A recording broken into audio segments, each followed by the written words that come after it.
Good day. I am Dr. Frank Sutton. I am a retired pulmonary specialist, pulmonary and critical care specialist who practiced here in Birmingham for over 30 years. And I have had a long-term interest in smoking cessation. I currently serve as the executive director of the American Pulmonary Medicine Institute. This is a 501c3 institute that was formed in 1991 with three major objectives: that of clinical research, humanitarian relief, and patient and physician education.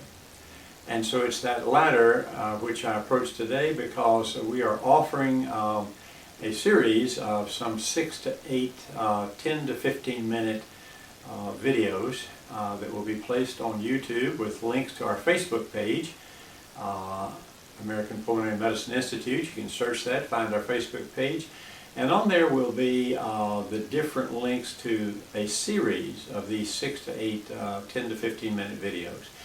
We plan to look at smoking cessation from a collaborative viewpoint. Now, we want to give you information, good information, but we're not here to beat you up. Everyone who smokes knows that they probably shouldn't, and most of you have tried to quit, anywhere from 5 to 7 times, average number of times that most smokers over a history of 10, 15 years of smoking try very hard to quit. And I say hard because there's not anything easy about quitting. However, the stakes are high. The stakes are very high. Let me assure you that all of the physician members, be they pulmonary specialists, cardiothoracic surgeons, general internists, infectious disease specialists, gastroenterologists, I have all of these on my board of directors, in addition to a number of outstanding business people and educators from the community who are non-physicians, but who are on the board, and we all are desirous of helping smokers to quit. Why? Because it is the #1 preventable cause of health decline and death among all the things that we know and study.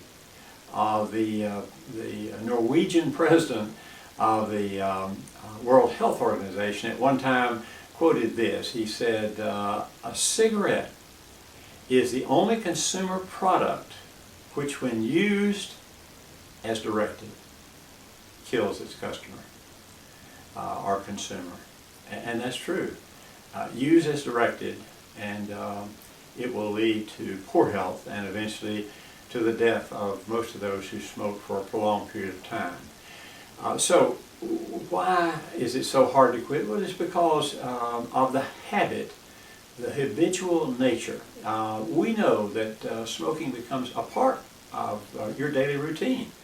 There's no question about that. And so as it becomes habitual, then it takes some habitual things to break it. In other words, you've got to reprogram some things and develop some really good habits. And is it worth doing? Oh my, is it ever worth doing? And we will teach you or remind you, if you already know, over a period of time, that your cessation of cigarette smoking results in like 20 to 30 minutes in the beginning of health problem reversal. For instance, 30 minutes after you've had a cigarette, your carbon monoxide level in your blood begins to fall. It rises when you smoke, and your pulse begins to decline, come back toward a more reasonable level. Cigarette smoking stimulates the heart to beat faster and a little bit more strong, with a little bit more force. It's a stimulant, and that's the reason it tastes so good and gives such a pleasant feeling. And that, coupled with a cup of coffee in the morning, you get your caffeine and your nicotine together, and if you had even a poor night's sleep, you get a little lift, and you feel better, and you're more ready, quote, for the day. And as you know, one of the side effects, of course, of stopping smoking is to have a period when you have a decline in your energy and in your ability to concentrate, and you have some irritability, and your sleep gets disrupted for a while. So that's a sign of withdrawal, because you have a chemical addiction in your central nervous system, in other words, in the brain. And so over a period of time, we'll talk about these mediators, these things that get you addicted, and the things that happen to them. And let me just say up front, you'll hear this again, the receptors in your brain that have been up-regulated and stimulated and have increased in numbers will actually decline in numbers and come back toward a non-smoker's receptors, nicotinic receptors. I mean, they're very specific for nicotine.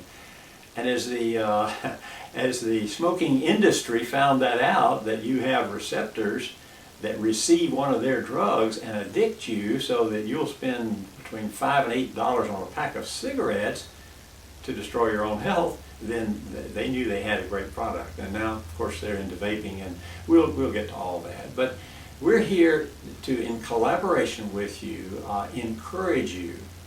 And so American Pulmonary Medicine Institute dedicates this to you and to your health. And over a period of 6 months, a year, you will notice, you will have notable changes in your energy level, your ability to do things you'd like to do. Over 5 years, you have a deep fall, marked fall in your risk for certain diseases, and over 10 to 15 years, amazing things happen, and most of your cardiovascular risk returns to that of a non-smoker. Now, if you've smoked for 15 to 20 pack years, your risk for lung cancer never returns back to zero, but it drops dramatically. The percent of those who will eventually have, say, a form of lung cancer. So anyway, I want to tell you that the stakes are high, that I know you may have tried to quit, and we're here to help you, collaborate with you, teach you those things, those habits that you need to develop, give you reasonable suggestions, everyday things that you can do. Now, I suggest that you get a notebook, a little notebook, as you watch this series and take notes. And let me say this, on YouTube, you'll be able to stop these little videos. They'll be in a format so you can have them on your mobile, your tablets, or your phone, your smartphone, in addition to watching them on a computer.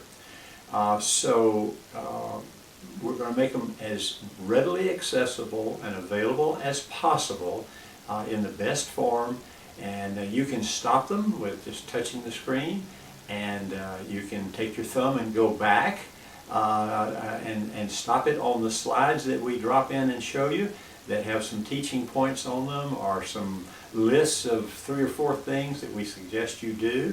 And hopefully this is going to be a great experience for you and for us. And at the end of each session, we'll place the phone number where we could be reached in case you want some private collaboration. We do offer a physician attended course where we can bring you in, set you down, and over a period of 6 weeks, about an hour and a half, we can measure your lung function. We can measure your carbon monoxide levels before each session, and as you taper down, we can see it fall. We can watch your lung function over the 6 months after you stop smoking and show you how much it improves, and we'll do everything we can. It's a nominal cost for the course that goes just to, doesn't go to any of the physicians who participate with you. It just goes to American Pulmonary Medicine Institute for education of residents, physicians, and our patients, just as this series is doing. So if you will, fill out the little registration form that gives us a way to get in touch with you, at least by email if you'd like to. Now, that's optional, but we'd love to have that information so we know that you checked in, that you've watched them, and we'd love your feedback of how helpful they were, or what things you thought we omitted that to you as a smoker would have been very important. And I say that very seriously. There's no amount of critique that we won't receive kindly and gratefully from you. So here's to you and to your health from the American Pulmonary Medicine Institute. This is Dr. Frank Sutton saying welcome to this course.